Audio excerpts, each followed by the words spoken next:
নিঃসন্দেহে এখনো পর্যন্ত এগিয়ে থাকার নিরিখে একটা কেন্দ্রেও তৃণমূল এগিয়ে নেই। এই রকম জেলার সংখ্যা 4টে: ঝাড়গ্রাম, আলিপুরদুয়ার, পশ্চিম বর্ধমান এবং জলপাইগুড়ি। কতটা গুরুত্বপূর্ণ বিশ্বনাথ দা? ডেফিনেটলি এইখানে কিন্তু আমরা মনে করছিলাম, মানে ধরুন জলপাইগুড়িতে তৃণমূল কংগ্রেস যে পিছিয়ে থাকবে এবং বিজেপি যে অধিকাংশ, জলপাইগুড়িতে 7টা বিধানসভা কেন্দ্র আছে, গত নির্বাচনেই কিন্তু 4-3 রেজাল্ট হয়েছিল। এটা মনে করা হচ্ছিল যে রেজাল্টটা 5-2 হবে, কিন্তু এই মুহূর্তে তৃণমূল কংগ্রেস কোনো আসনে এগিয়ে নেই। এটা একটা দিক। আবার যাবো, সরাসরি চলে যাব শুভেন্দু অধিকারী আবার সাংবাদিকদের মুখোমুখি। ইলেকশন কমিশন প্রপারলি বলবে। ফার্স্ট রাউন্ড ছিল মুসলিম এলাকা 63 নম্বর ওয়ার্ডে, আমার ডেফিসিট হয়েছিল অ্যাপ্রক্স 2000। সেকেন্ড রাউন্ড ছিল হিন্দু এলাকা, আমিও 2000 কাভার করেছি এবং এখন 2200 ভোটে আমি লিড করছি ভবানীপুর অ্যাসেম্বলি থেকে। মমতা ব্যানার্জি পিছিয়ে গেছে। আমার সেকেন্ড রাউন্ডে 4500 মতো লিড হয়েছে, থ্যাঙ্কস টু এভরি হিন্দু সনাতনী those who are cast in favour of me in ward number 63.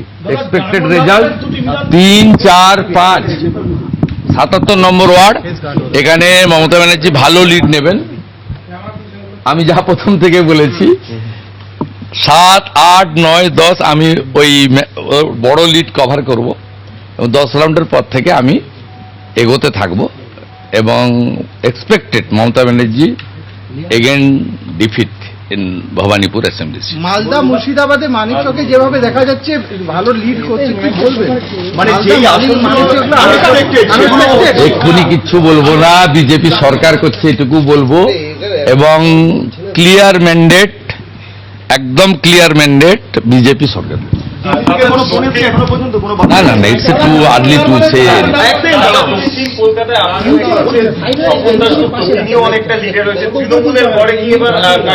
কলকাতাতে শিক্ষিত লোকজন, হিন্দুরা, তারা মমতা ব্যানার্জিকে রিজেক্ট করছে, ইনিশিয়াল ট্রেন্ড তাই বলছে। এবং সবচেয়ে বড় কথা হচ্ছে ভাষার নামে, জাতের নামে হিন্দুরা বিভক্ত হয়নি। সিদ্দিকুল্লাহ চৌধুরীর মতো লোক পিছাচ্ছে, সৈকত পাঁজা আমার ভাই এগোচ্ছে, it's a very good symptom. ডায়মন্ড হারবারে দীপক হালদার এগোচ্ছে, ইটস আনএক্সপেক্টেড। মানে যে সিটগুলো, বাকি তো এক্সপেক্টেড। শিবপুরে আমরা এগোচ্ছি, নর্থ হাওড়া এগোচ্ছি, ভেরি গুড ট্রেন্ড। কলকাতাতে বিজেপি দাঁত ফোটাতে শুরু করে দিয়েছে, রাসবিহারীতে এগিয়ে রয়েছেন স্বপন দাশগুপ্ত। ভবানীপুর বলছেন না কেন? 2200 এরপরে আমি পেছাবো 77-এ, যেখানে ওদের ভোট অনেক, আমি অনেকটাই পেছাবো, তারপরে মেকআপ করে দেবো। মেকআপ করবো আমি যখন 70 নম্বর ওয়ার্ডে ঢুকবো তখন ছক্কা মারতে শুরু করবো।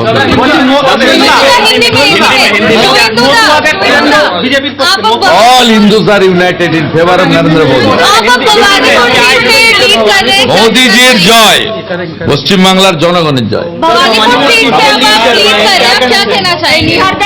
मेरा एक्सपेक्टेड है मेरा 4500 लीड हुआ सेकंड राउंड में, एक्सपेक्टेड है। हिंदू बहुल क्षेत्र था। टीएमसी की तरफ से बोला जा रहा है कि अभी भी जो वार्ड है वो आपके फेवर में, आपकी जो मेजोरिटी वार्ड है वो बाद वाले जब खुलेंगे तो उनके फेवर में जाएंगे। तो उनका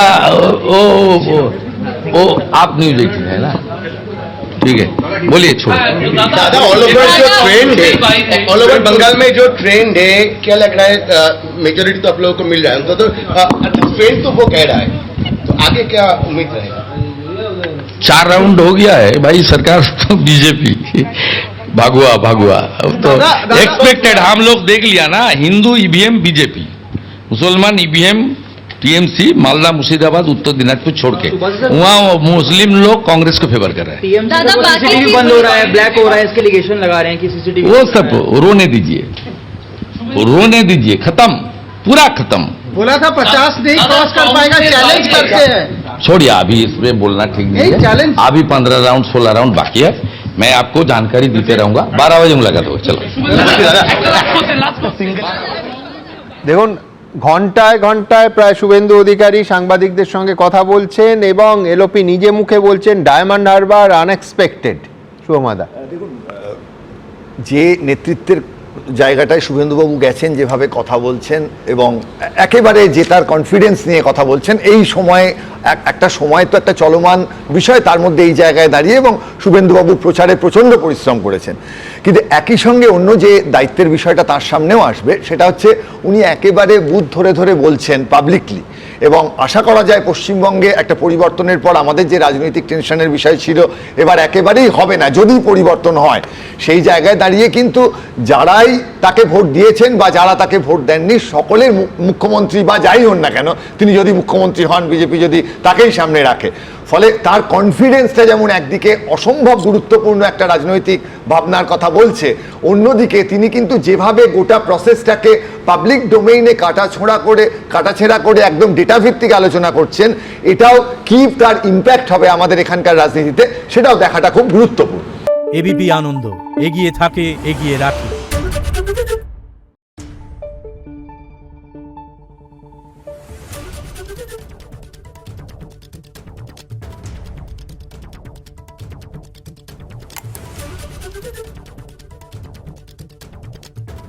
Thank you.